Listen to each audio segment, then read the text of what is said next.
As soon as you start playing, you can tell that this one's going to be different. Imagine taking the retro game Space Invaders, flipping it into a turn-based grid combat system, and sprinkling in all of the variety and replayability of a roguelike. Starvaders does exactly that with almost flawless execution, evidenced by its 98% overwhelmingly positive rating on Steam. If you follow the channel, you probably know that I'm not a huge fan of roguelike deck builders, but Starvaders definitely feels like something special, so let's talk about it. Starvaders pretty much drops you right into the action, with a short tutorial to get you started on the basics. This is one of those games that's easy to pick up and play, but deceivingly deep, with plenty to master and unlock as you progress. Just like Space Invaders, the premise is very straightforward. Aliens are descending on the planet, and it's up to your mechs and pilots to take to the skies and fight back. There is something bigger and more sinister going on in the background though, with runs piecing together this abstract, overall story and timeline. And I gotta say, Starvaders really nails the atmosphere. The hand-drawn character art complements the colorful, arcadey encounters and enemies, topped off with a soundtrack that strikes the perfect balance between nostalgic and modern. It just feels good. And that energetic, upbeat vibe carries over to the combat and gameplay too. The little combo pop-ups on the side are a great example. Starvaders takes the familiar roguelike deck builder formula and gives it a tactical shot in the arm. You'll play card-driven abilities in tight, grid-based arenas against invaders that constantly force you to adapt. The game-ending mechanic here is Doom, and any hostiles that make it to the bottom 3 rows will add to this count.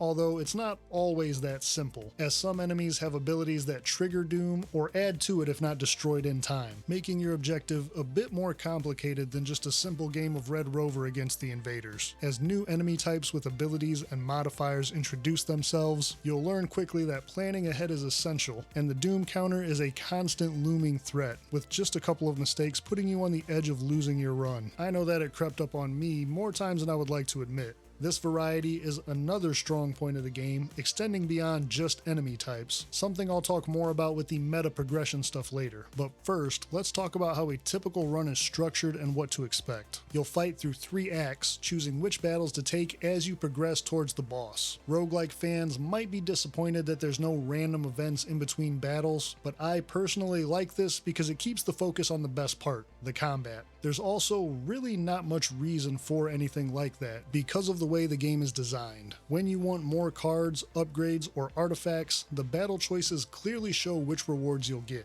There is one store before each boss, but it feels more like a way to fine-tune your deck or hope for that Hail Mary legendary roll. On top of that, there are no health points for you to manage here, so there's no need to stop for healing. Doom is the only game-ending mechanic, and taking damage will instead add junk cards to your deck. These might seem like they're not a big threat at first, just clogging up space in your hand, but then you'll start to get ones that can become a real liability, randomly messing with your positioning, shielding, or even spawning new enemies sometimes. The more damage you take, the more bloated your deck will get with junk, and your draws become much less efficient. This makes every move matter, incentivizing you to think about positioning and keeping your deck as clean as possible. Oh yeah, there's enemies that automatically add junk to your discard when you destroy them too. How fun!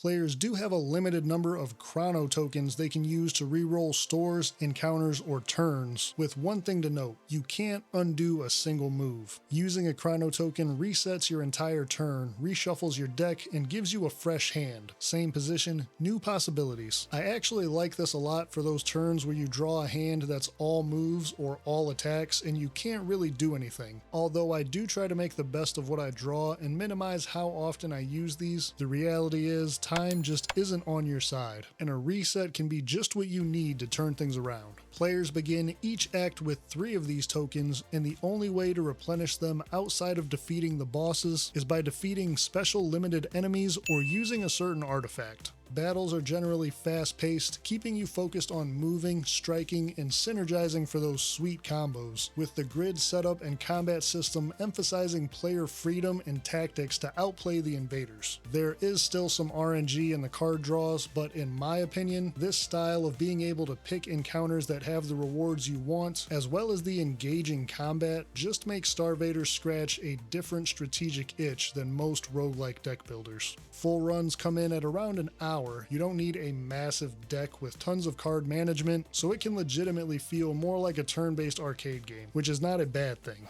There's a reason I haven't gone specifically into the resource management systems, and it ties directly into the meta progression. You'll eventually unlock 3 total mechs, and each of them has its own resource management system and playstyle. Additionally, each mech has multiple pilots available for unlock with their own backstories you'll discover, and their own unique mechanics as well. Frozen cards that stay in your hand, deployable gadgets, and shocking enemies to add synergies and effects to cards are just a few examples. Starting with Gunner, the most conventional of the mechs, who's all about bombs, bullets, and fire. Each card played as Gunner generates heat as its main resource, with the risk-reward of overheating causing cards to be burned and become unplayable for that encounter. At first, I thought this was the main resource in the game, and it was fine, but then I unlocked the pilot that uses cold and unburns cards, opening up a whole new playstyle and type of synergies. The second mech is where things started to get really interesting though. Stinger is like a ninja, all about movement, melee, and throwing cards at opponents. His kits have nothing to do with heat, but instead use power as a resource, with a backup battery that can be charged to play extra cards when available. It's kind of like the finesse to Gunner's brute force. Then there's the final mech, Keeper, who doesn't even have a physical presence on the battlefield, but instead uses summons and possession of entities to get them to do the dirty work. I'm still working on learning that one. It's actually really impressive how this all comes together without feeling bloated or half-hearted. Each mech and pilot combo feels distinct in its own way, and every pilot's unique abilities ties right back into their own individual backstories that you'll learn as you use them. The progression isn't just about unlocking new items, it's about finding new wrinkles and ways to play the game. I think I like Stinger, the melee mech, the most. There's just something satisfying about throwing cards like shurikens and slicing through aliens. Other forms of meta progression are levels for the mechs that unlock more cards, a surprising amount of new bosses and invader variants, as well as modifiers and environmental effects on the higher difficulties. For example, a level with holes that enemies can be knocked into, or alien ships that generate clouds for cover. Even when I thought there wasn't going to be much more to unlock, there was an upgrade for the shop, new systems and environments being introduced, and of course this cryptic backstory that continues to unfold across my runs. Starting over never felt stale or like a chore. In fact, I was happy to jump back into the battle and enjoy more of the tactical combat system. Honestly, it just feels like the perfect evolution of Space Invaders. A grown-up, modernized version that still keeps its arcade heart. I can definitely see myself coming back to unlock and figure everything out in this one, or just dropping back in to play a quick run and enjoy the vibe.